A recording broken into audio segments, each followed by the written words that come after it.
So the story opens up, dear friends. There was a Jew named David. And David was a chassid of the Holy Baal Shem Tov. And David, ever since he was a child, had one dream and one dream only. He was taught by his teacher that if one merited, they can see Eliyahu Hanavi, Elijah the prophet. And one day, David comes to his teacher, to his Rabbi, to his spiritual master, and says, Holy Baal Shem Tov, if there is one thing in the world I want more than anything else, it would be to see Eliyahu, to encounter Eliyahu, to learn from Eliyahu. Baal Shem Tov looks at David and says, David, I'm about to make your dream come true. This coming Rosh Hashanah, I'd like you to travel to a faraway town and spend the Yom Tif with a widow and her 3 recently orphaned children. David doesn't leave the Baal Shem Tov's room. He literally dances out of the Baal Shem Tov's room. He comes home so thrilled, so happy, overjoyed with joy. His wife says, what is it, David? You look different. And he said, Ma Eshes Chayil, you know the thing I want more than anything in the world. She says, of course, Eliyahu Hanavi. David says, well, Baal Shem Tov said, if I travel for Rosh Hashanah to spend time with an unfortunate family, I will be granted my dearest wish. I will spend Yom Tif with Eliyahu Hanavi. So his wife packs up food for Yom Tif, sends him off with food for an army. And as he gets closer to the town, he begins knocking on the doors. Where is this woman and her children I was told about? And everyone looks at him the same way, as if he hurt himself, hurt his mind and head. What are you doing here? Why are you coming to look for this family? There's only misery and misfortune with this family. What do you have with them? And he was thinking, and he was praying, and he was singing, Eliyahu, Eliyahu Hanavi, Eliyahu, Eliyahu Hanavi. So eventually he finds the woman's home. He knocks on the door. She opens the door. Disheveled. It's a decrepit hut, falling apart. And he says, can I stay with you for Yom Tif? She looks at him and she says, what do you want with us? We don't even have a bed for you. We have some straw in the hut, back in the barn. And he says, I didn't come here to sleep, but to see and to experience something I've never experienced before. And she says, but I have no food for you. My children are starving. And he exclaimed, food? Who needs food? One is about to greet Eliyahu Hanavi.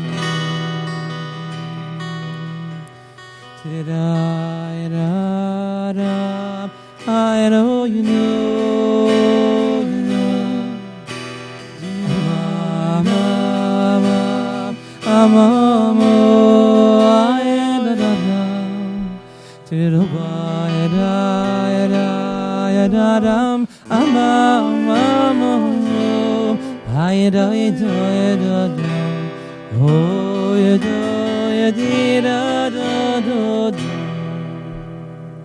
She welcomes him in, sends him to the barn. He puts his things down, and he unloads all this food and drink, and he says, this is for you. And the first night of Yom Tiv comes, the holy Rosh Hashanah is upon us. They dip the apple in the honey. They eat a little piece of fish. They eat the fresh challah baked by David's wife. And David is waiting and waiting and waiting, but no Eliyahu Hanavi. The next morning, David wakes up very early. He goes down to the river, and it's cold. Parts of it is frozen, and he bangs a hole, and he goes to mikvah in anticipation of the great moment that is to come. And he davens, and he davens, and he davens, and then he davens some more.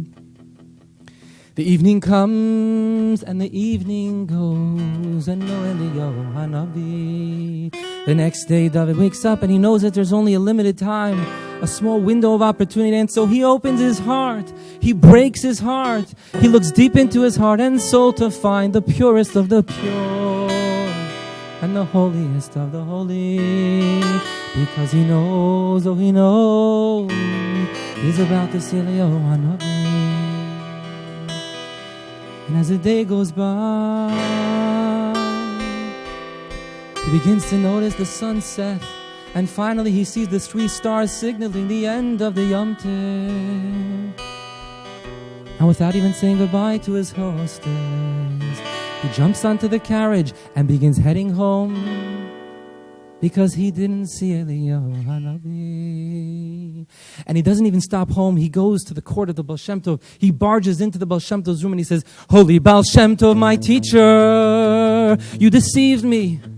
You betrayed me. Where was Eliyahu Hanavi over Yom Tif? I followed your words. I listened to every detail, and yet here I am to tell you that there was no Eliyahu."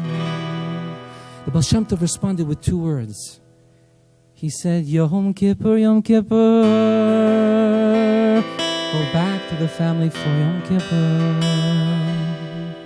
So Rabbi David leaves the Baal Shem Tov's room. This time he wasn't dancing. He wasn't skipping.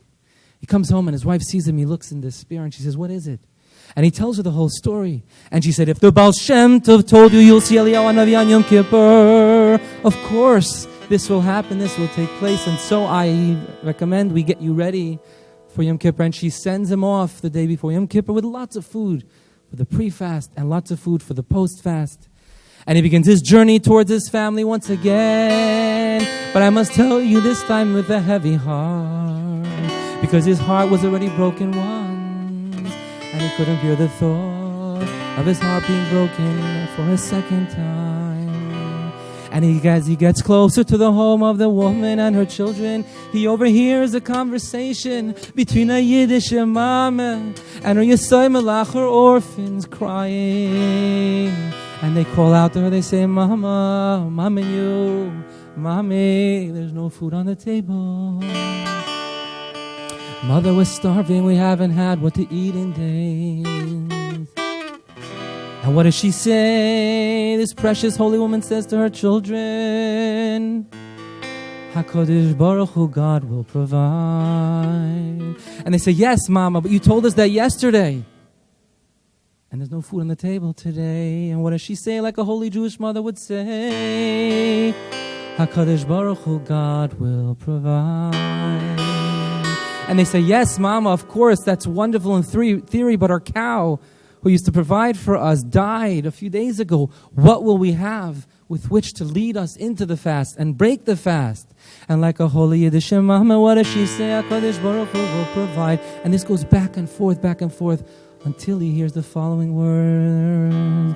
This special Yiddish mama turned to her children and says, "The same way God sent us Eliyahu Hanavi for Rosh Hashanah, He'll send him back for Yom Kippur as well."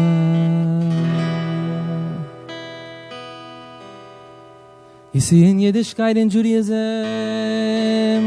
greater than seeing an angel is becoming an angel for somebody else. And perhaps for this reason, we welcome the angels Friday night. And we ask them to bless us.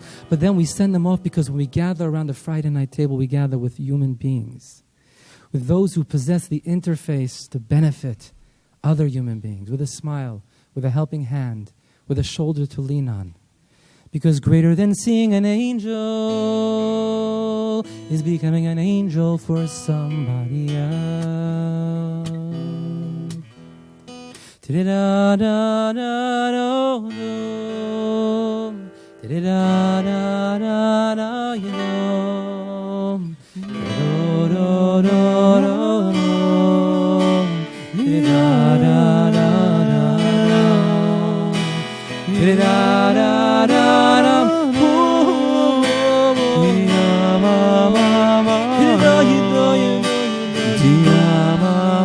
Mama.